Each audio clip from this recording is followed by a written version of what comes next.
Bali guys, ngayong araw nga pala nagkayayaan ng buong Team Dugyot. May bagong bukas kasi na kapehan at Only Wings dito sa aming lugar. Nakasama din pala namin si Noknok Paputok. Kaya naman guys, road trip na naman ang buong Team Dugyot. Kung kayo nga pala ay naghahanap na masarap na kapehan at kainan, dito lang yan sa Bean and Wings. Bagong bukas nga pala nila itong branch dito sa Santa Rosa. Malapit sa Riverstone Village at along the highway lang. Kaya naman ano pang hinahantay nyo, pumunta na kayo dito sa kanilang bagong branch. Hindi ko na pala sila babanggitin isa-isa dahil panigurado akong kilala nyo na sila. Syempre guys, mawawala ba naman si Aling Regina? Nakakatuwa nga dahil naabutan namin yung may-ari ng Bean and Wings. Kaya naman food trip na naman ang buong Team Dugyot. Unlimited chicken nga pala ito na merong 12 different flavor. Meron ditong buffalo wings, barbecue at honey butter. Meron din garlic parmesan, teriyaki, milky cheese at sriracha. Meron din pala ditong salted egg at soy garlic. May parmesan cheese din pala dito at sweet chili. Sa mga ayaw naman sa may flavor, meron din silang original. Sa mga hindi naman trip ang unlimited chicken, meron silang combo meal. May chicken na nga pala ito na merong kasamang fries at rice. Huwag naman kayo mag-alala dahil malalaki ang kanilang chicken. Hindi ko na nga alam kung paano namin ito uubusin. At syempre guys, kapag merong pambara, meron din panula. Ito nga pala guys ang tinatawag na strawberry Yakult. Ito naman ang green apple Yakult. Meron ding lychee with Yakult. Mukhang ito nga pala ang pinakamasarap sa lahat. Milo Monster kasi ang tawag nila dito. Hula ko nga ito ang kanilang bestseller. Dahil ako nga pala ay Pilipino, tayo nga pala ay magkakamay. Ang kaso nga lang guys, mukhang hindi maganda ang ibig sabihin nito. Lalo na kapag kasama namin si Boy Ubo.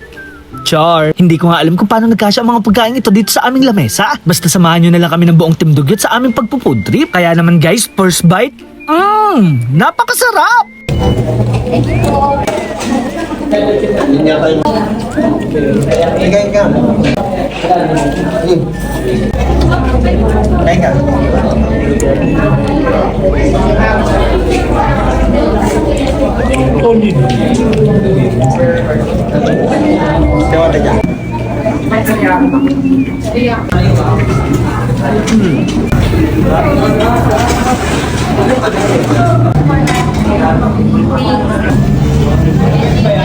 Kahit nakakalala yung relasyon.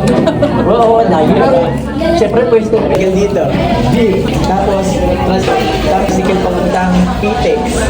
Tapos sa Pitex, bus. Tapos sa bus, beef.